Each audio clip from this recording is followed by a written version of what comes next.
April 1945. The war in Europe was collapsing, yet for those caught in its final convulsions, the collapse felt less like an ending and more like a suffocating descent into uncertainty. In the Rhineland, where the air still smelled of ash from weeks of bombardment, a column of German women was marched behind barbed wire. Their boots, if they still had them, were split and patched, many shuffled in shoes held together by string. The youngest among them had been farmers' daughters drafted into auxiliaries. Others had served as nurses, clerks, or in the women's branches of labour services. All of them carried the grime of years of deprivation. The camp was little more than a hastily fenced compound, wooden barracks hammered together by engineers, towers with sandbag nests, and beyond it all, the murmur of a foreign language, English, rapid and clipped, the sound of orders they barely understood. As the gates closed behind them, the women's eyes fell on the wire, the watchful sentries, the strangeness of uniforms without swastikas. They braced themselves. They had heard the rumors. Americans would starve them, humiliate them, perhaps worse. In whispered warnings, Nazi officials had insisted that surrender meant degradation. The guards did not strike them. No one barked insults. Instead, brisk instructions were given through interpreters. Lines were formed, identification taken. Then came an order that made the women glance at one another in confusion. "You'll be processed, deloused, showers." The word echoed strangely. Showers. For years, the act of bathing had been stripped from daily life. Soap had become a rationed luxury, hot water a dream. In ruined towns, families huddled in cellars with buckets, scrubbing themselves with cold water hauled from broken pumps, when water could be found at all. Entire winters passed without more than a sponge wipe. Now, in captivity, when they expected chains, they were told they would be given a shower. Suspicion rippled through the ranks. A gaunt woman of 30 gripped her neighbour's arm, whispering with trembling lips, "They will kill us. Gas." The fear was not unfounded. All of them had heard whispers of camps in the east, of showers that were not showers. Whether they had believed or denied those whispers in the past, in that moment, the word alone froze them with dread. The line moved slowly toward a long, low building. Steam curled faintly from a vent in its roof. The smell that drifted toward them was alien, sharp, clean, almost medicinal. Not smoke, not gunpowder, not decay, but something chemical and strangely fresh. Soap. Inside, the building was warm. The prisoners shuffled over wooden planks, their feet blistered, their clothes clinging with sweat. American MPs stood at the edges, not shouting, not hitting, merely watching. A Red Cross nurse, her uniform pressed, handed out tags and pointed to hooks along the wall. The women hesitated. Their rags, torn skirts, patched blouses, remnants of uniforms, were all they had left of identity. To strip them away in front of strangers felt like an unbearable exposure. Yet the guards waited without malice, indifferent. Slowly, reluctantly, the women obeyed. Shoes clattered against the floor. Threadbare coats were peeled off. Some crossed their arms over their chests, shivering not from cold, but from shame. The scent of soap grew stronger. Somewhere, water thundered against tiles. Steam drifted past the curtain that separated them from the chamber beyond. The first group was ushered forward. A German girl, no older than 17, paused at the threshold. Her hair was greasy ropes around her face, her skin caked with weeks of grime. She stared at the pipes overhead, her breath shallow. When the faucet turned, she flinched. A stream of water gushed downward, striking the tiled floor. She gasped. Not cold, but warm. Tentatively, she reached out. Her fingertips touched the falling water, and she snatched her hand back as though burned. Then, trembling, she extended her palm again. The warmth spread across her skin, into her bones. Tears welled before she could stop them. She stepped beneath the stream. The water poured down her scalp, cutting rivulets through the dirt, loosening knots, soaking her rags. Her shoulders shook, though not with cold. She pressed both hands against her face, sobbing into the cascade. Others followed. The room filled with sound. Not cries of terror, but gasps of astonishment, murmurs of disbelief, muffled weeping. For the first time in years, warm water ran over their bodies.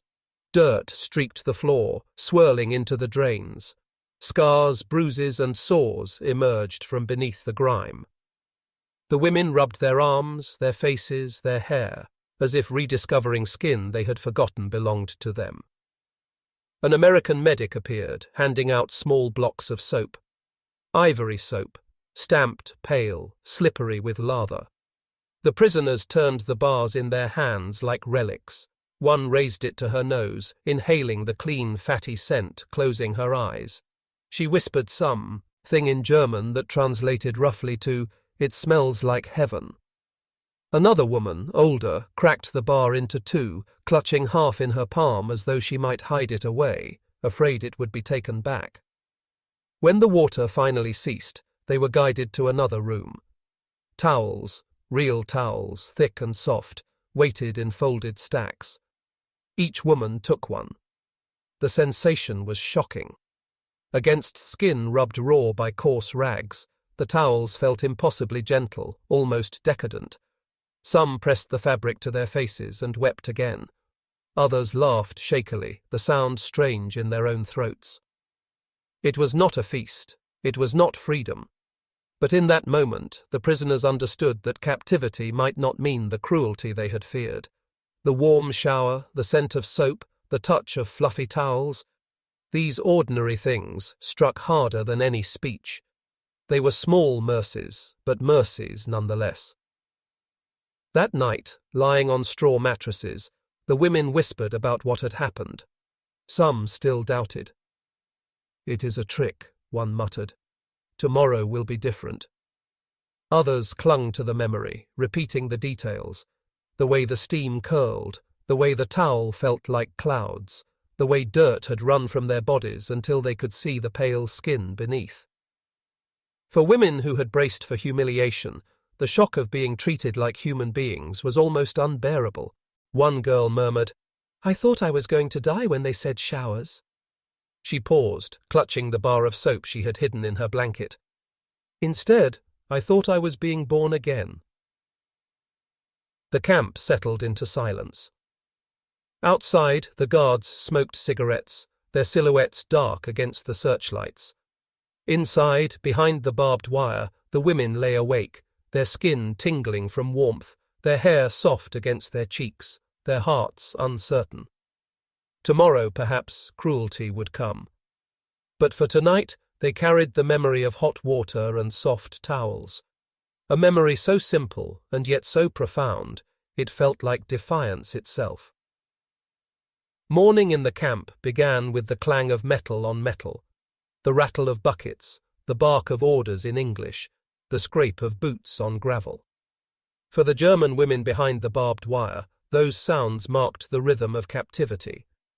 But now there was something else, something none of them had expected: routine showers. The first had been a shock, a moment so overwhelming that many had whispered through the night, convinced it would not be repeated.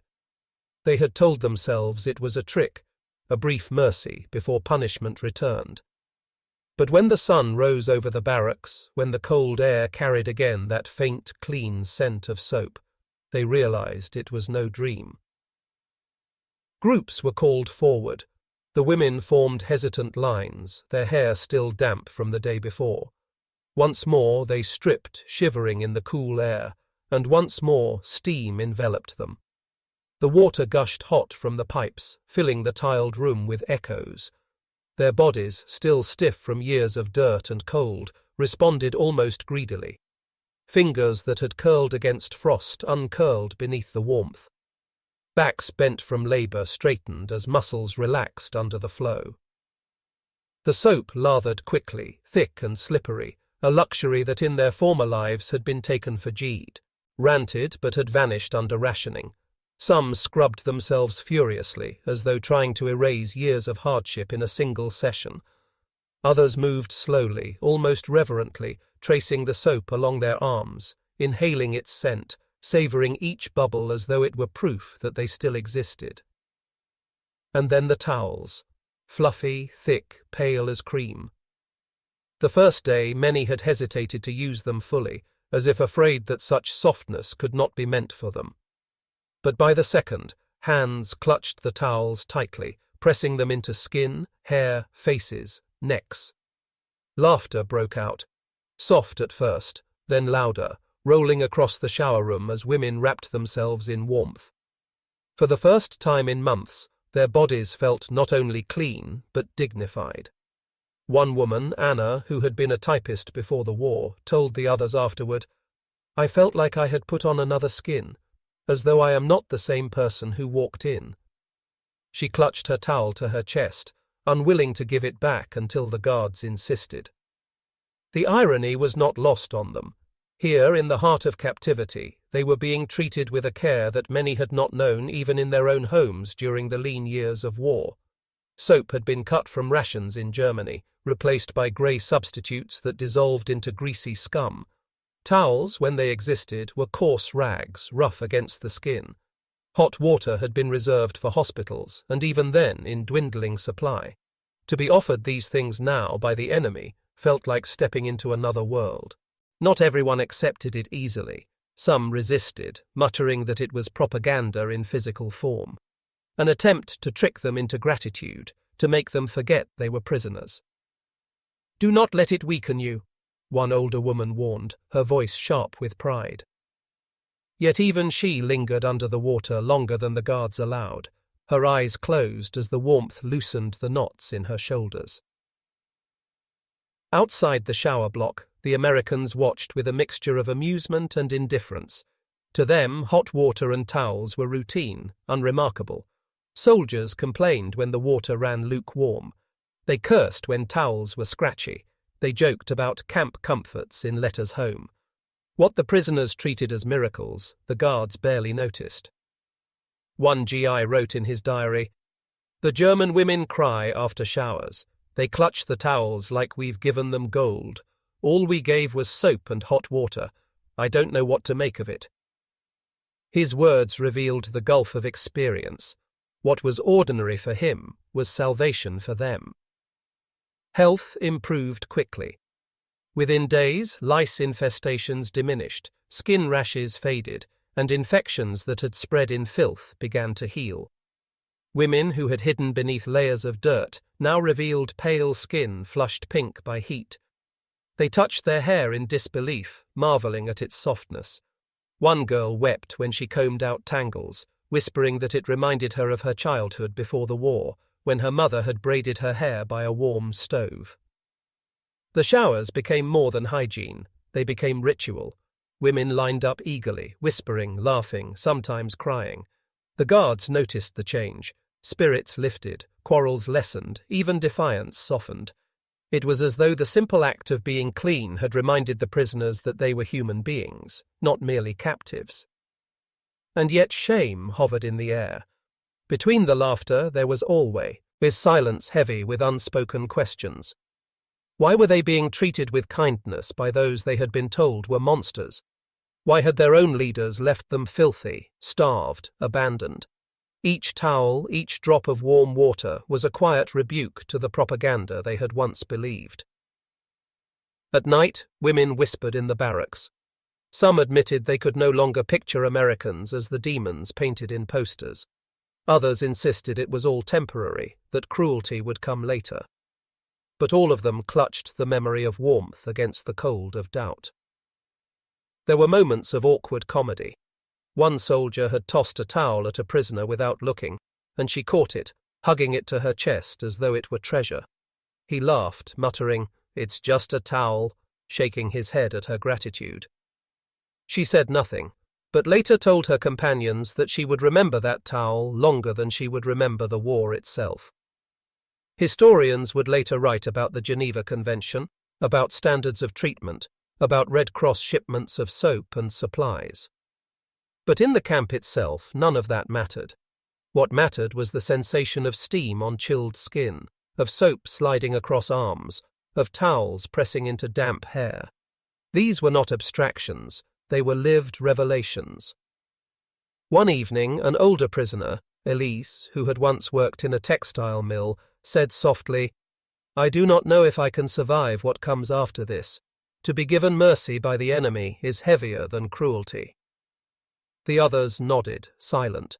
For some, kindness was harder to endure than punishment, because it forced them to confront the lies they had swallowed for years. The showers continued, day after day, transforming the camp's rhythm. Hunger still gnawed at stomachs, uncertainty still pressed against hearts, but the act of cleansing became a thread of hope woven through their captivity, and with every towel wrapped around weary shoulders, the question grew louder. If the enemy could offer mercy, what did that say about the world they thought they knew? By late April, the showers had become ritual.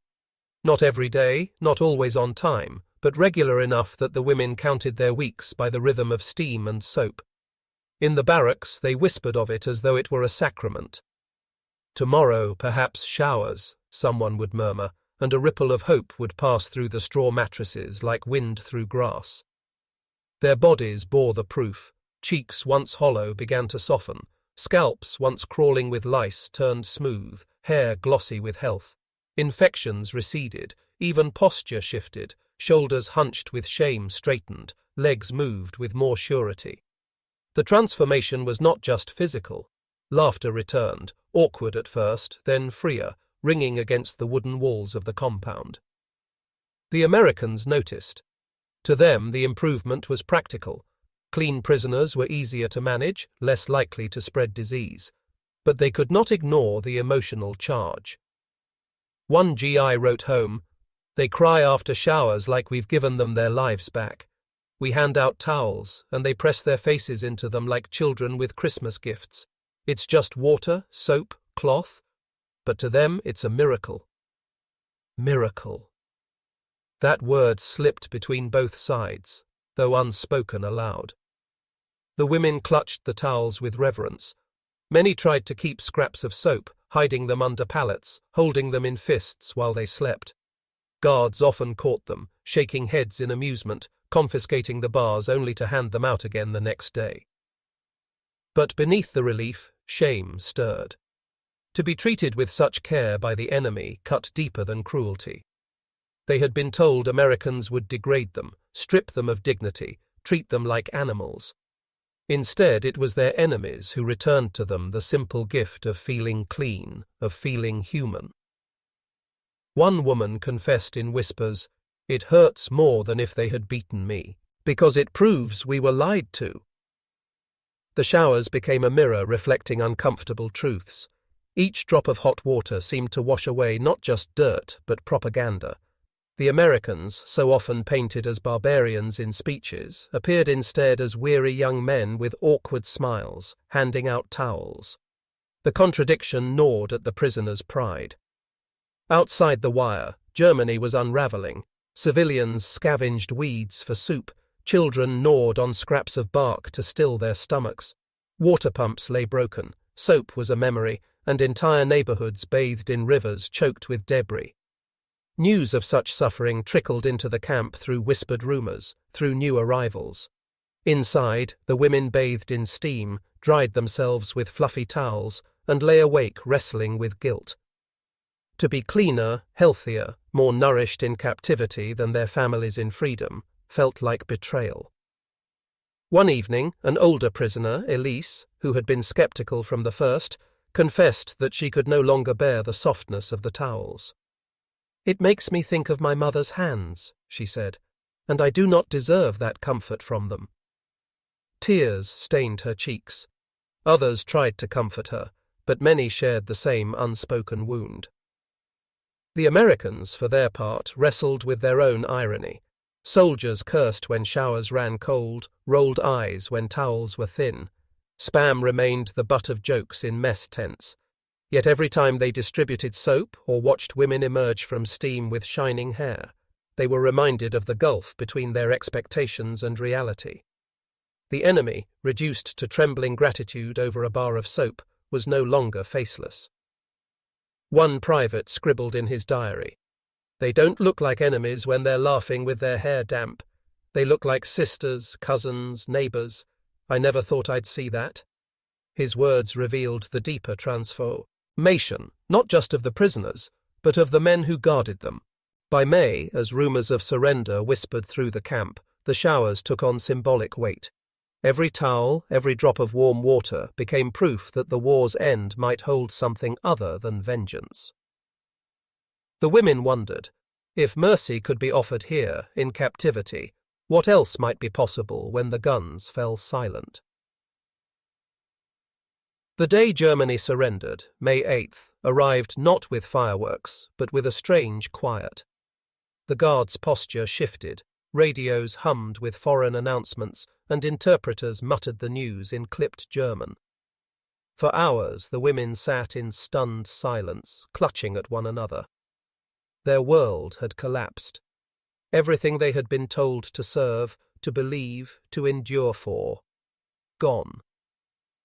And then the call came. Showers. At first some refused. The shame was too raw, the news too heavy. But others rose, as if pulled by habit. Inside the chamber, steam filled the air as before. The pipes gushed hot water, and towels waited folded in their neat stacks. For the prisoners, it was surreal. War had ended, their Reich dissolved, their future uncertain, and yet the water still flowed, the towels still dried their skin. Mercy had not ended with surrender. That evening, one woman whispered into the darkness of the barracks, "I thought the world had ended this morning, but tonight I smell soap on my hands." Her words drew no reply, but every woman lying awake understood. For decades afterward, survivors would speak less of battles and more of these moments. A bar of soap, the heat of water, the softness of a towel pressed against a face. Ordinary things, yet in captivity, they had become revelations, proof that humanity had not been extinguished by war. One elderly woman, interviewed half a century later, put it simply. "They had taken everything from us, pride, hope, belief. But then they gave us back a towel, and in that towel I felt human again." I had expected chains. They had braced for cruelty. Instead, they found steam, warmth, and the unbearable softness of a towel. For German women who entered captivity hollowed by war, the showers were more than hygiene. They were a rebirth, a quiet mercy that stripped away lies more powerfully than speeches or guns. And as the Americans handed out soap and towels day after day, they did not know that they were reshaping memory itself. For the women who pressed their faces into cotton and wept, the war would always be remembered not only for bombs and ruin, but for the miracle of hot water and the simple, astonishing gift of being clean.